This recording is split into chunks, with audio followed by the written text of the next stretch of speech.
For decades, we thought it was a barren wasteland.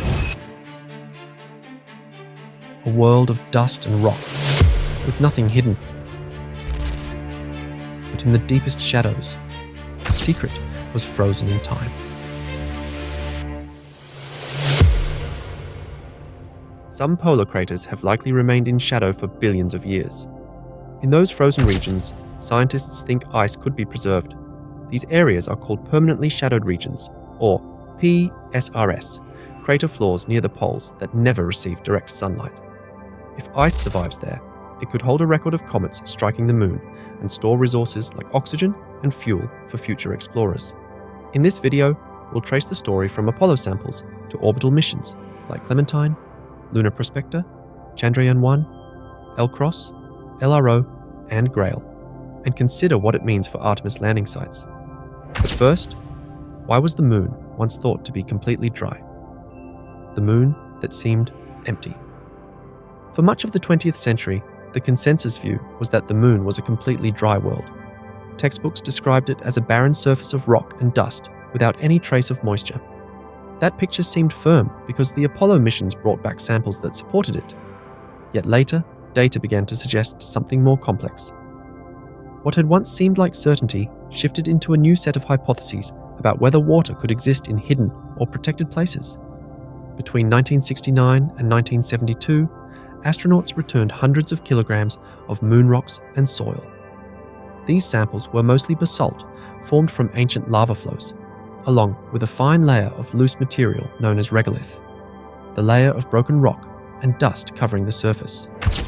The chemistry told a clear story of volcanic activity billions of years ago, followed by long exposure to space radiation. Measurements showed metals, oxides, and glassy beads of volcanic origin, but not signs of water.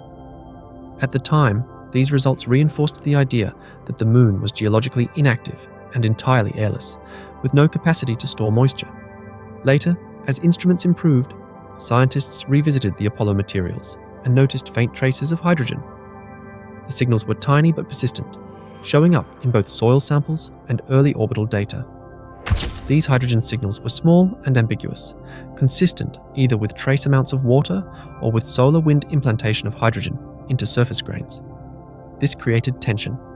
The consensus still held that the moon was effectively dry, but these small anomalies prevented researchers from dismissing the possibility of something more. The difficulty was compounded by space weathering, the process that constantly alters the lunar surface. Micrometeorites strike the ground and melt small patches of soil, while the solar wind, a stream of charged particles from the sun that implants ions into dust, changes the chemistry of grains over millions of years. Together, these effects darken the surface and coat minerals with thin, glassy layers. Because solar wind itself can implant hydrogen, it was hard to tell whether signs of hydrogen represented actual stored molecules of water ice, or simply surface modification by space radiation. The moon's environment added another layer of complexity. Most regions experience about 2 weeks of uninterrupted sunlight, followed by 2 weeks of darkness. During the day, the surface heats so much that any exposed water molecules would quickly escape into space. Imagine a film of frost, lasting only moments before vanishing in vacuum. This meant that water could not survive on most of the surface. The only conceivable places it might persist were regions where direct sunlight never reached, craters with permanent shadows that could act as protective storage. Momentum toward that idea built in the 1990s. The Clementine mission in 1994 carried radar capable of probing the polar surface. It recorded unusual reflections near the poles that hinted at hydrogen-rich material below. 4 years later, the Lunar Prospector orbiter detected enhanced hydrogen signals in the same areas. These datasets reinforced each other, suggesting that the poles were different from middle latitudes. Still, the signals were open to interpretation. They could point to ice, but solar wind remained an equally plausible source. Some researchers also questioned whether instrument effects might be confusing the data. At this stage, the presence of ice was a working hypothesis, not proof. The old consensus for a fully dry moon had been broken, but the new picture remained unsettled. What was clear was that some process had concentrated hydrogen near the poles, and that those regions merited closer investigation. By the end of the 1990s, the traditional image of the moon as an unchanging, lifeless surface was no longer sufficient. scientists increasingly described it as a more dynamic body than expected, with a surface shaped not only by volcanic history, but also by continuing interactions with space. Although the evidence for ice remained indirect, the shift was profound. The Moon could not be explained as uniformly empty of volatile elements. This laid the groundwork for a sharper question. If hydrogen appeared clustered near the poles, what conditions there might actually allow molecules of water to survive over time? To answer that, scientists began examining how extreme cold in the deepest shadows could serve as vaults capable of preserving ice for billions of years. Shadows as vaults of ice. In some of the Moon's polar craters, conditions are so extreme that temperatures fall to levels comparable to or colder than those measured on Pluto's surface. This matters because in such environments, water molecules that would normally escape into space can stay locked in place for billions of years. These deep freeze pockets act as natural storage zones, preserving material from the early solar system and changing how scientists view the Moon's long-term role in both science and exploration. The reason these places stay so cold comes down to geometry. Unlike Earth, which leans on its axis by about 23 degrees, the Moon tilts by only about 1.5 degrees. Near the poles, that shallow angle means that sunlight skims across the horizon without ever reaching down into the deepest craters. These areas are called permanently shadowed regions, or PSRS, places where sunlight never strikes. In plain terms, they are permanent darkness zones. Inside them, temperatures plunge to below -200 degrees Celsius, producing what scientists call cold traps. A cold trap is a location so cold that volatile molecules such as water, carbon dioxide, or even mercury can remain frozen across geological time. Everywhere else on the Moon, these molecules do not last. Sunlit surfaces get so hot during the day that any ice instantly vaporizes and leaks into space. Even at night, when the ground freezes again, the repeating cycle of heating and cooling prevents stability. That constant instability highlights why PSRs and their cold traps stand out. They are the rare places capable of gathering and holding these volatile compounds without losing them over millions, even billions of years. For much of the 20th century, evidence for such storage zones was indirect. Then, in 2009, India's Chandrayaan-1 spacecraft brought an important step forward.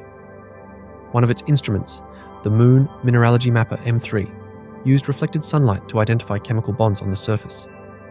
M3's spectral data showed signals of hydroxyl groups OH and H2O across broad sunlit regions. This meant that lunar regolith, the soil and dust covering the surface, contains hydrogen-bearing compounds. The consensus interpretation was that much of this signal came from solar wind particles embedding hydrogen into minerals and forming OH at the surface, rather than from hidden stores of stable buried ice. In other words, M3 confirmed the Moon's surface chemistry could host fleeting traces of water-like compounds, but it did not prove that significant ice deposits existed underground. That uncertainty soon led to a direct test. In late 2009, NASA sent the Lunar Crater Observation and Sensing Satellite, or LCORRS, to strike a polar crater named Cabeus. The mission's design was simple. A rocket stage impacted the crater floor, sending up a plume of debris, while the following probe measured the gases and particles released. Instruments on board, as well as telescopes on Earth, examined the data. The results were pivotal. LCROSS detected water vapor, tiny ice grains, and other volatile compounds, such as carbon monoxide and simple organics in the ejecta. This was the first direct confirmation that water ice exists inside a permanently shadowed region. The LCROSS findings were a turning point. They proved that at least some PSRs do hold true ice, not just chemical traces or surface reactions.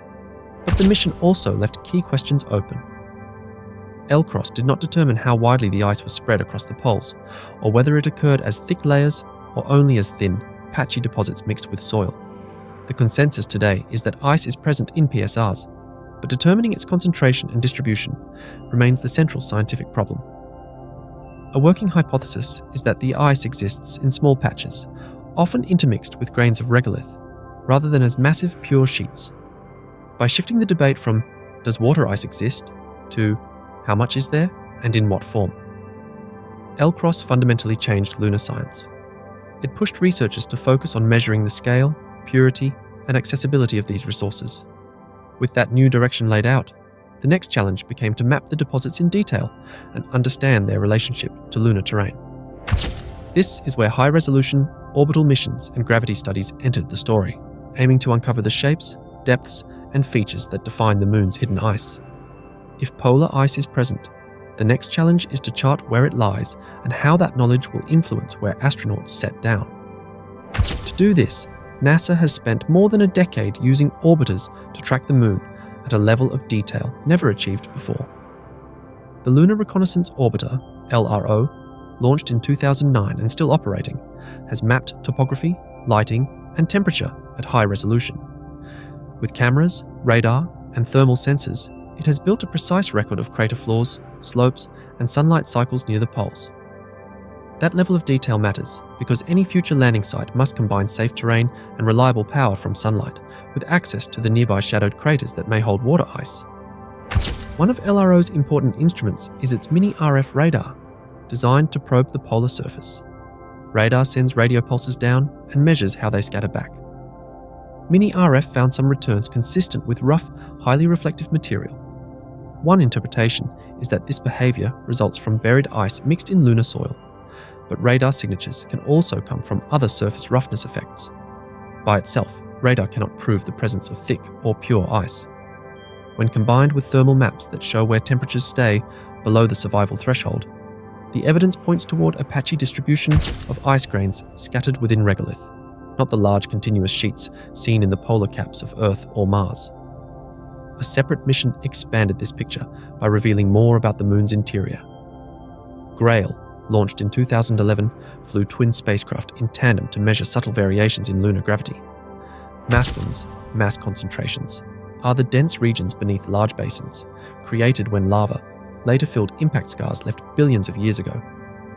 Grail's data showed their shapes and depth with unparalleled accuracy. Mapping these mascons is not just about interior structure. Their distribution influences local gravity fields, which tell us how the crust moved and cooled, and where deep basins might have trapped volatiles over geologic time. This context helps researchers judge which ancient impacts created stable cold zones and which terrains might be less reliable for preserving ice. Surface change is another critical part of LRO's long mission results.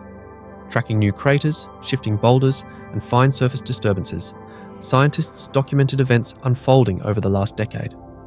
The consensus is that the Moon remains overwhelmingly ancient and slowly evolving. A working hypothesis is that most of these small changes come from impact gardening, constant micrometeoroid strikes, and thermal fracturing as rocks expand and contract between day and night. An alternative hypothesis, more debated, is that some sites may record genuine young volcanic or outgassing activity. Though evidence for active volcanism is limited, even a small chance compels researchers to keep testing the stability of lunar volatile deposits. While NASA's orbiters deliver primary datasets, international partners add essential evidence. China's Chang'e 4 mission placed a rover on the far side in 2019, the first direct exploration there. Chang'e 5 in 2020 then returned samples from a mid-latitude site younger than the Apollo collection, extending knowledge of volcanic history. Most recently, India's Chandrayaan-3 achieved a South Polar landing in 2023, with experiments designed to test near-polar operations. Each of these efforts contributes unique data, cross-validates orbital results, and strengthens the global picture of lunar resources. All of these findings feed into practical planning. Researchers now create volatile inventories, estimates of hydrogen and ice abundance.